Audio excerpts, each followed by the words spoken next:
Hi there, welcome to Barbecue Wine and Dine. My name is Alana and today we're going to be making some amazing beef bourguignon, as Julia Child would say, but here in the States, beef bourguignon, basically an elevated beef stew. It's fantastic.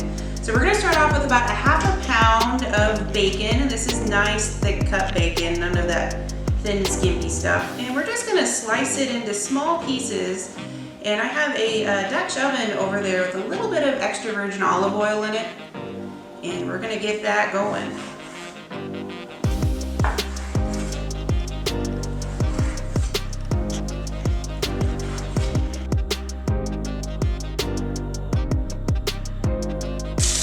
Got a couple tablespoons of extra virgin olive oil in there. A little Maillard reaction going on over there.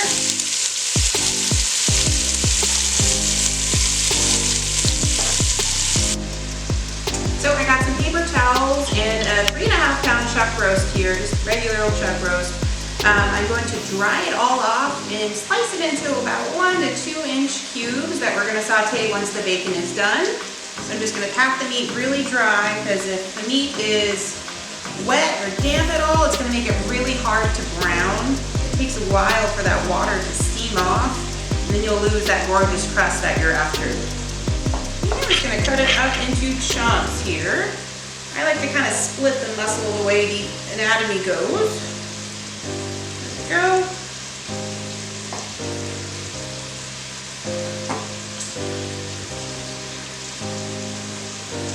The smaller the cubes, the quicker they will cook. This chuck roast is it's a tough cut of meat, so you can't just flash fry this like a nice ribeye. You're going to have to break down those muscle fibers. And that's how you're going to get that wonderful buttery texture that you're after. There we go. So I like cube size about that big. About a half, 3/4 of an inch thick. About a good 1.5 inches long.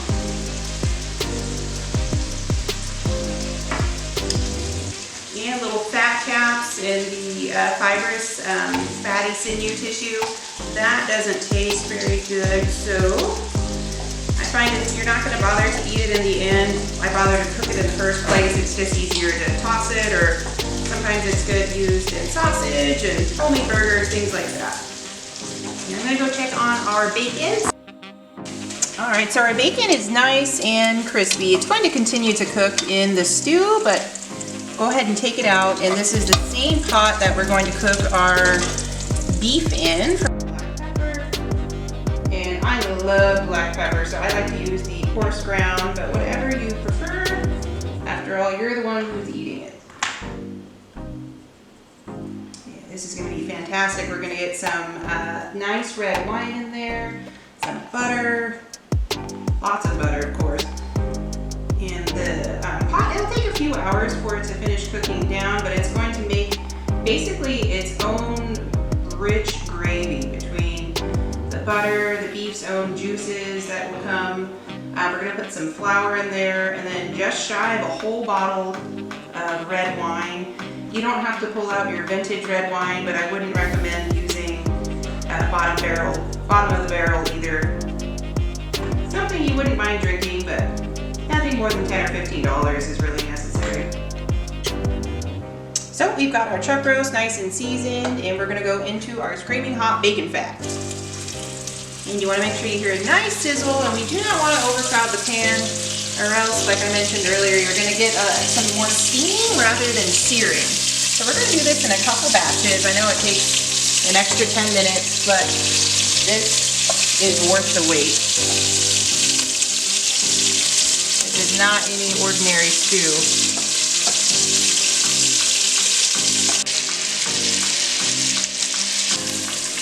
So we've got our chuck roast browned nicely here. The goal is not to cook it all the way through. Even if you did cook it all the way through, this would be tough as shoe leather.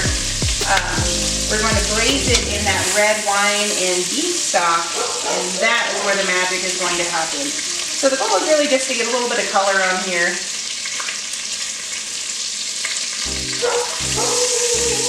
And we're going to take these out, set it to the side. And we're just gonna drizzle a little bit of extra virgin olive oil in there. After all that hard work, I need a sip of this wine. So we're gonna slice up a couple of onions here. We have the second batch of the beef chuck sauteing away. I cheated, I let the grocery store do some of the work for me. I like these they're called carrot chips, I think. They work out great for the stew and save you a bunch of time, so it's worth a shot. And we're gonna slice up these yellow onions. Something like a red onion probably wouldn't work very well for this. Red onions tend to take on more of a sweet flavor, and we're going for more of a savory flavor. And we got our 2 large yellow onions sliced up here. You heard that noise, that is my standard poodle Winston. He's a little troublemaker. Okay, so we got this all nice and sliced up. We have the beef taken out of the pot. We've got that beef fat, bacon fat, and then I added some extra virgin olive oil. So we've got the holy trinity of fat going on in there. And we're gonna sprinkle this in there, let it get nice and caramelized. Not super caramelized like a French onion soup, but a little bit of color on it. So we're gonna toss these in there, and then shortly after we're gonna toss the carrots. So we've got our caramelized carrots and onions. Next we're gonna add some brandy. It's a half a cup, and I'm going to attempt to light this on fire. It doesn't always work. I'm also gonna try and avoid lighting my very flammable hair on fire. Quick test, it's working. And 1, 2, 3. There it goes. Well, not too much of a dramatic fire. I always like to do it away from the stove. But it is on fire. We got some garlic cloves here. I'm gonna do 4 because I love garlic. And I like using this little garlic press here.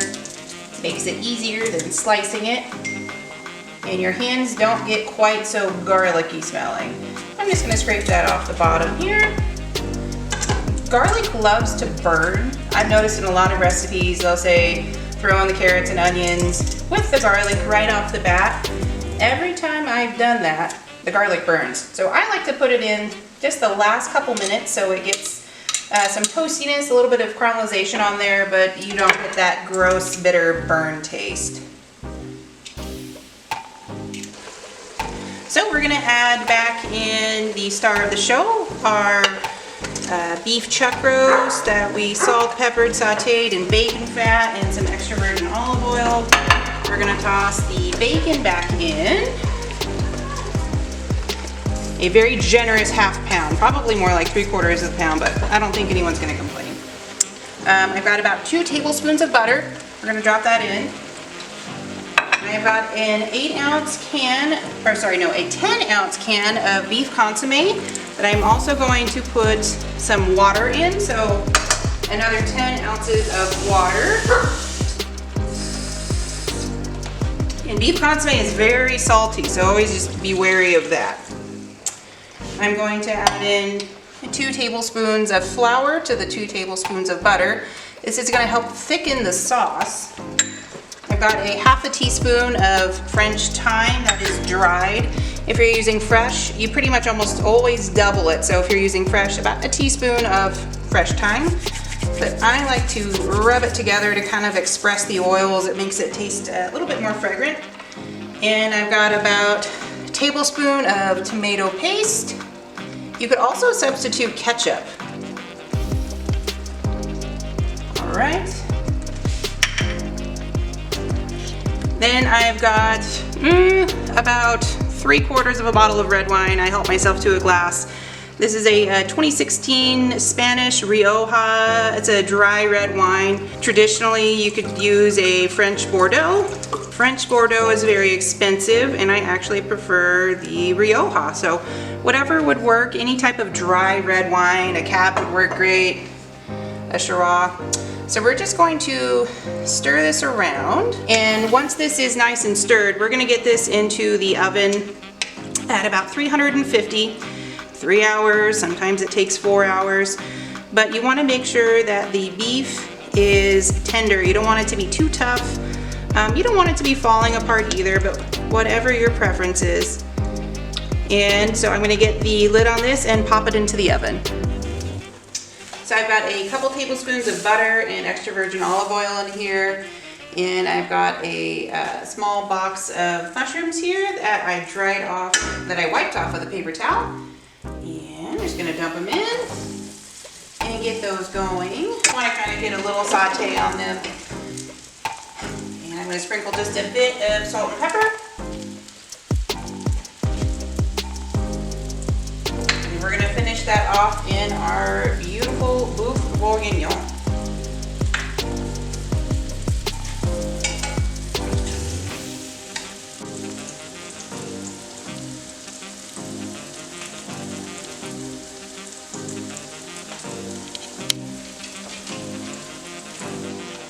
Alright, so we've got our sauteed mushrooms, and I'm going to pour that into our Boeuf Bourguignon. And we'll give it a nice stir and a taste test soon to come. We've got our luxurious Boeuf Bourguignon here with our beautiful caramelized onions, mushrooms, bacon, wine. There is no reason this should not taste wonderful. I know it will because I've made it about 20 times, but we just got to be sure, right? So I'm going to do a quick little taste test here with a little bit of everything.